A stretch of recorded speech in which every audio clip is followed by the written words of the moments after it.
Assalamualaikum warahmatullahi wabarakatuh. Saya Biba Hairani dari Prodi Manajemen Syariah dengan NIM 2892100060 dan dosen pengampu Ibu Evia Eriza dengan mata kuliah Statistika Bisnis. Pengertian kualitas dan produktivitas. Kualitas atau quality atau mutu adalah tingkat baik atau buruknya suatu produk yang dihasilkan. Apakah sesuai dengan spesifikasi yang telah ditentukan ataupun telah disesuaikan terhadap kebutuhan. Pada dasarnya, standar kualitas akan berbeda-beda sesuai dengan kebutuhan dari pihak yang membutuhkan. Kualitas atau mutu tentunya bukan hanya pada produk atau barang, tapi juga diaplikasikan pada sektor jasa atau pelayanan.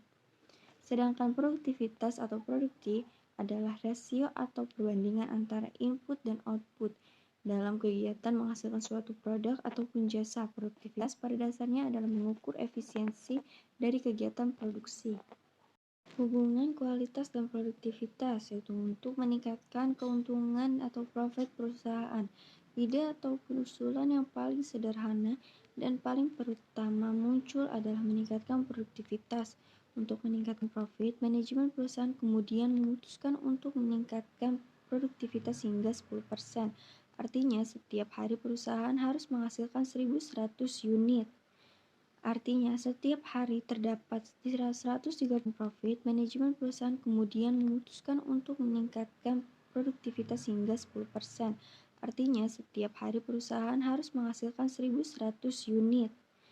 Artinya, setiap hari terdapat 132 unit yang cacat atau rusak, dan produk baik yang siap dikirimkan ke customer atau pelanggan hanya 968 unit saja. Di sisi lain, peningkatan kualitas akan selalu dapat menghasilkan peningkatan dalam produktivitas apabila pengendalian proses dapat ditingkatkan jumlah unit yang baik dan bertambah sehingga dapat meningkatkan produktivitas yang akhirnya dapat menghasilkan keuntungan bagi perusahaannya. Diagram kontrol seperti contoh di samping yaitu diagram kontrol. Diagram kontrol atau control chart adalah sebuah grafik yang memberikan gambaran tentang perilaku sebuah proses.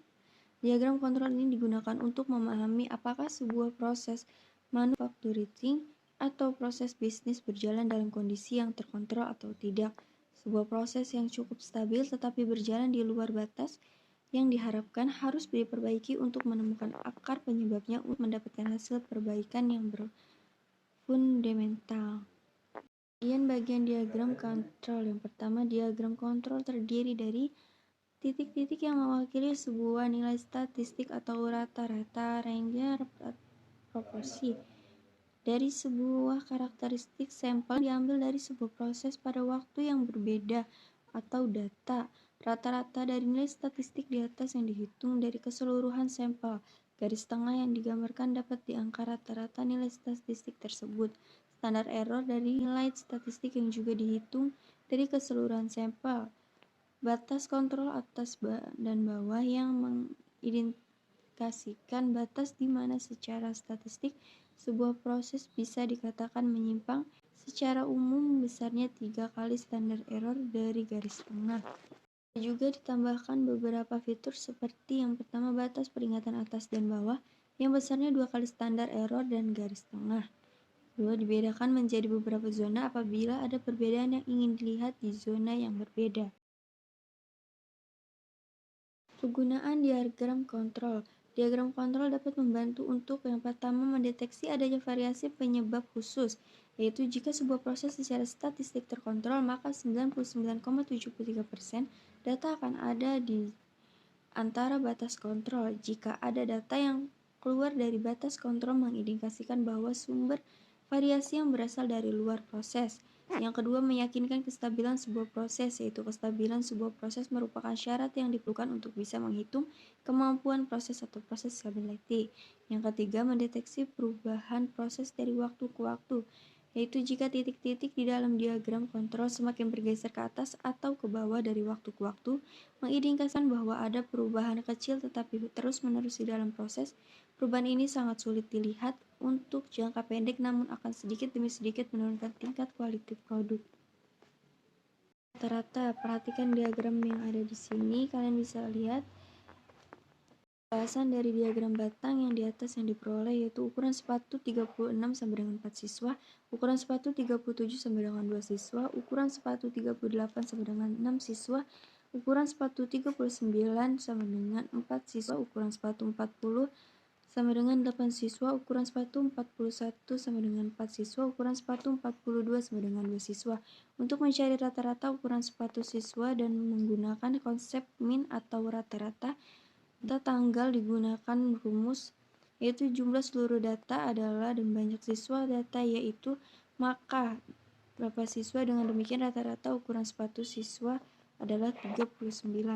Diagram rentang. Dalam sekelompok data kuantitatif akan terdapat data dengan nilai terbesar dan rata dengan nilai terkecil. Rentang atau range atau disebut juga dengan jangkauan sudah selisih antara data dengan nilai yang terbesar dan data dengan nilai yang terkecil tersebut, di mana R dengan range atau jangkauan atau rentang X sama dengan max adalah nilai data yang paling terbesar dan X min nilai data yang paling terkecil.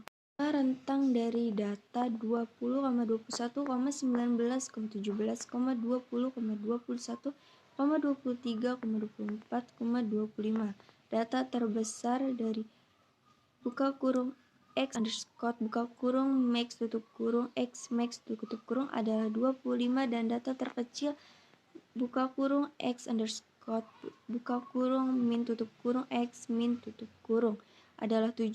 Dengan demikian atau jangkauan adalah R sama dengan X max min X min sama dengan 25 kurang 17 sama dengan 8. Diagram batang dan pengertian diagram batang menjadi salah satu teknik penyajian data yang sering sekali digunakan. Pengertian. Dalam diagram batang menampilkan diagram persegi panjang yang mewakili frekuensi nilai data tertentu. Semakin tinggi frekuensi, maka semakin panjang persegi panjang yang diwakili dalam diagram batang tersebut. Selain itu, diagram batang juga digunakan untuk mewakili data tunggal atau kelompok yang berguna dalam menentukan tingkat fluktuasi data. Diagram batang dapat didefinisikan sebagai satu visualisasi dan teknik penyajian baik dalam bentuk data petunjuk maupun dalam bentuk informasi tertentu. Selain itu, diagram juga digunakan untuk menyajikan suatu prosedur atau algoritma tertentu dalam peragaman atau informatika. Jadi, pengertian diagram batang adalah suatu diagram yang menampilkan batang-batang persegi atau balok yang digunakan untuk menampilkan suatu data. Diagram ini juga menggambarkan sebuah perubahan nilai-nilai objek atau data penelitian dalam periode tertentu. Diagram batang ada 3, yaitu yang pertama diagram batang vertikal, yaitu diagram batang yang menampilkan hasil kegiatan pengumpulan data secara vertikal. Yang kedua diagram batang horizontal, yaitu diagram batang yang menampilkan hasil kegiatan pengumpulan data secara horizontal. Lalu yang ketiga ada diagram batang majemuk, yaitu sebagai berikut merupakan contoh diagram batang majemuk. Fungsi diagram batang untuk mempermudah pembaca dalam mencari atau melihat data dalam periode waktu tertentu. Hal ini dikarenakan dalam diagram batang akan mudah dalam mencatat sebuah data yang memasukkan dalam waktu tertentu sehingga memudahkan dalam melihat data tertinggi dan data terendah. Yaitu tujuan. Pembuatan diagram batang bukanlah tanpa tujuan. Adapun tujuan dari diagram batang adalah untuk memudahkan pembaca dalam melihat data dengan cara yang mudah dan sederhana.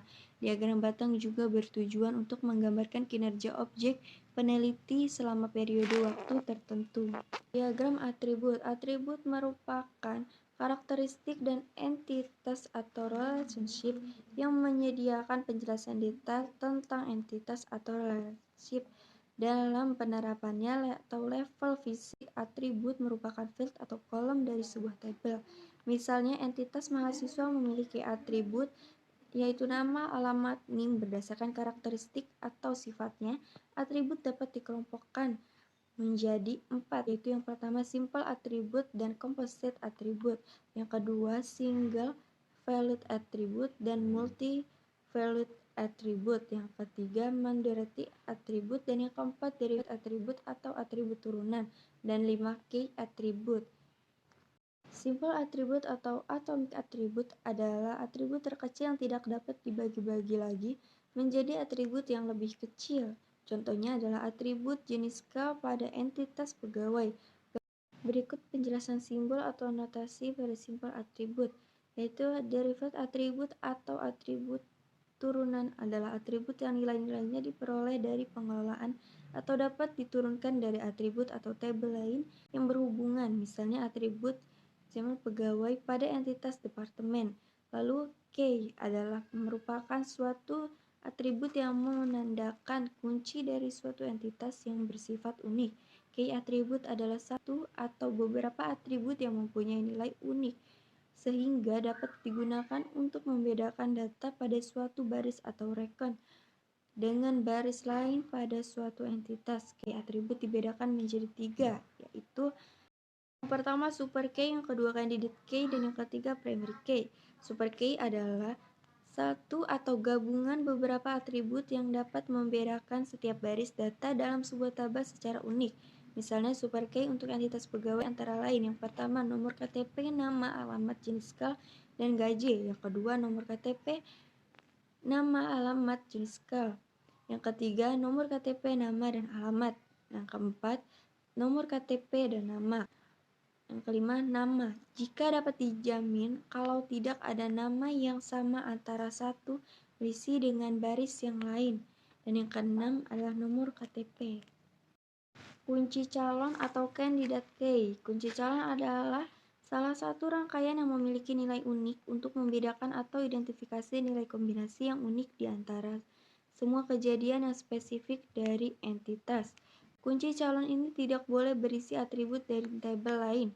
Kombinasi dari atribut yang dapat digunakan untuk mengidentifikasi secara unik database record tanpa data akun yang asing. Setiap tabel dapat memiliki satu atau lebih kunci calon. Utama atau primary key atau kunci utama adalah atribut yang merupakan kunci calon yang telah dipilih untuk mengidentifikasi setiap record secara unik. Kunci utama harus merupakan atribut yang benar-benar unik dan tidak boleh ada nilai nol. Kunci utama adalah satu nilai dalam baris data yang digunakan untuk mengidentifikasi suatu baris dalam tabel.